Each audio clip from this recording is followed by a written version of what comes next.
The United States has submitted a resolution to the UN Security Council calling for the implementation of the Gaza ceasefire and hostage plan announced by President Biden last week. This would see an end to the conflict, the release of hostages, and the reconstruction of the Palestinian territory. Israel and Hamas have not yet accepted the proposals. The U.S. State Department spokesman Matthew Miller has urged Israel to back the plan. He said Washington agrees with Israel that Hamas cannot run Gaza and that Israel has a right and an obligation to pursue Hamas for the terrorist attacks of October the 7th. But he said without a political plan forward, Israel will be left bogged down in Gaza and the security challenge it faces will be exacerbated. The U.S. ambassador to the UN said the Council must not let this opportunity to speak with one voice pass by. Meanwhile, a group representing the families of the Israeli hostages held by Hamas in Gaza has expressed heartbreak over the military confirmation of the death of 4 more men that were taken captive. The Hostages Family Forum called on the Israeli government to immediately accept a deal to bring all remaining hostages home. All 4 men were snatched from their homes in 2 kibbutzes by Palestinian gunmen on the 7th of October. The Israeli military said that new intelligence findings led it to assess that they were killed together during its operations in Han Yunis and that it was investigating the circumstances.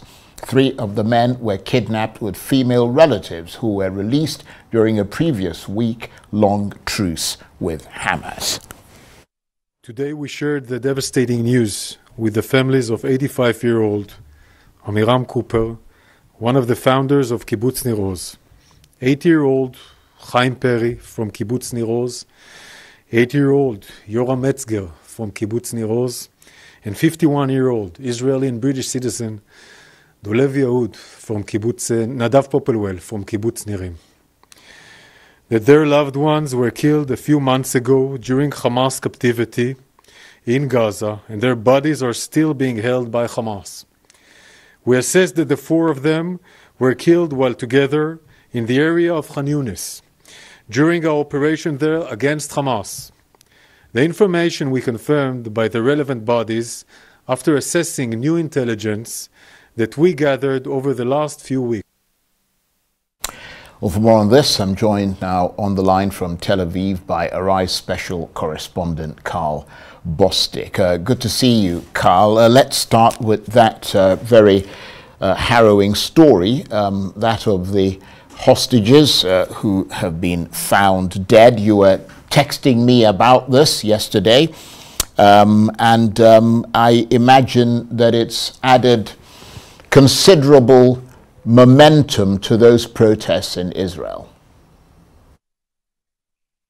That's right, Charles. You're absolutely right. In fact, you and I were just talking yesterday. I was telling you about a rally outside the former U.S. Embassy Consul in Tel Aviv, where people were gathering to demand that the hostages be freed and released to put all pressure on the Israeli government. And just as you and I were speaking yesterday, Charles, that news conference was held confirming their deaths.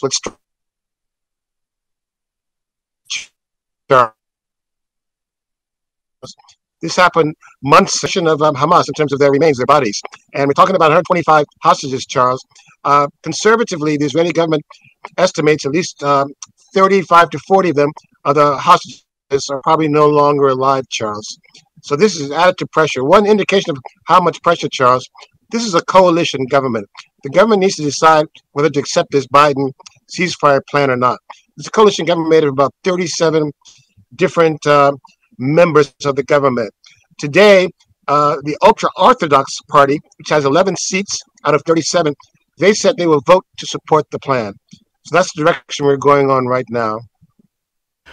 So, I mean, I'll just point this out, Carl. The network is not very good, so we lost a little bit of what you said, although we got most of it.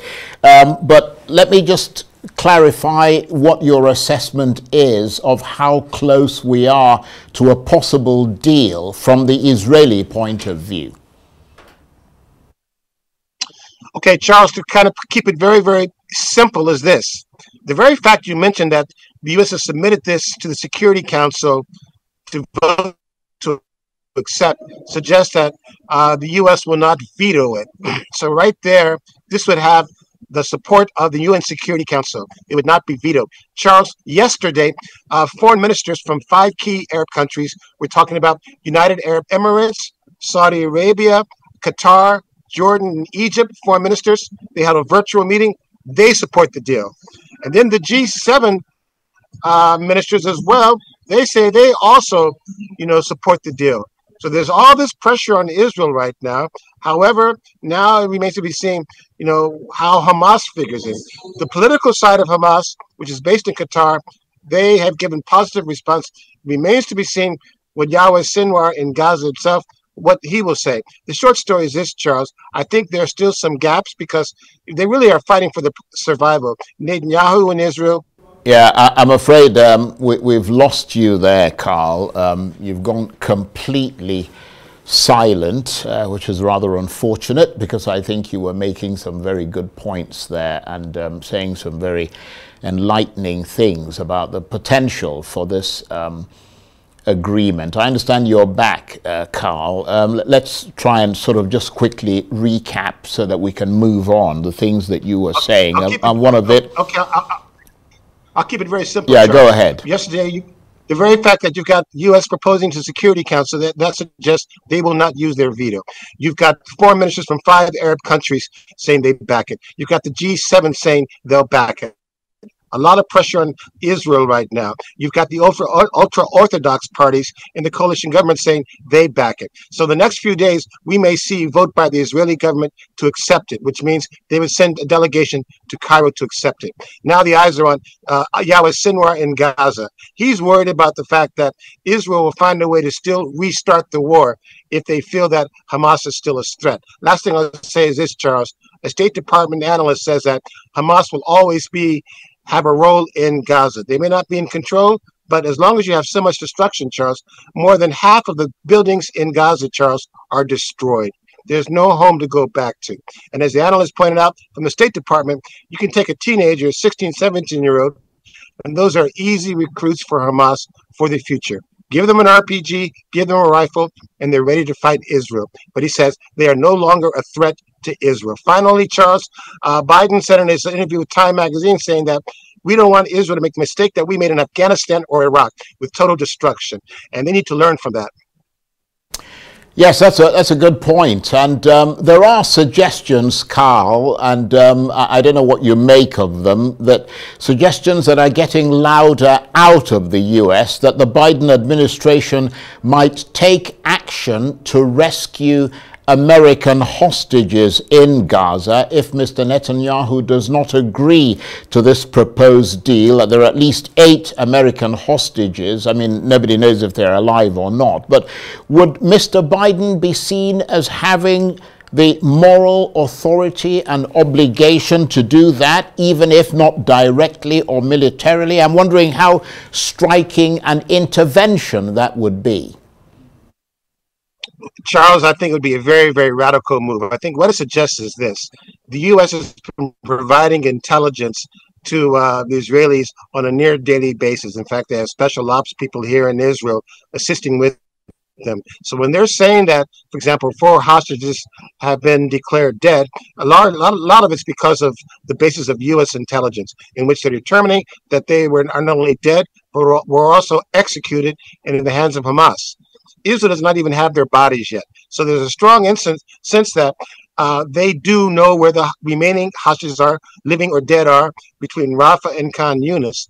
For the U.S. to go, and I think that's almost a bridge too far, to be truthful. But obviously at this point, everyone here in Israel, the consensus is they want them all back, dead or alive, back in Israel. I think it would be a real leap for the U.S. to go in that direction. Carl, thanks very much indeed, and we appreciate your analysis there. Carl Bostic is RAI Special Correspondent. He was talking to me on the line from Tel Aviv, and we apologize for that rather shaky line from Israel.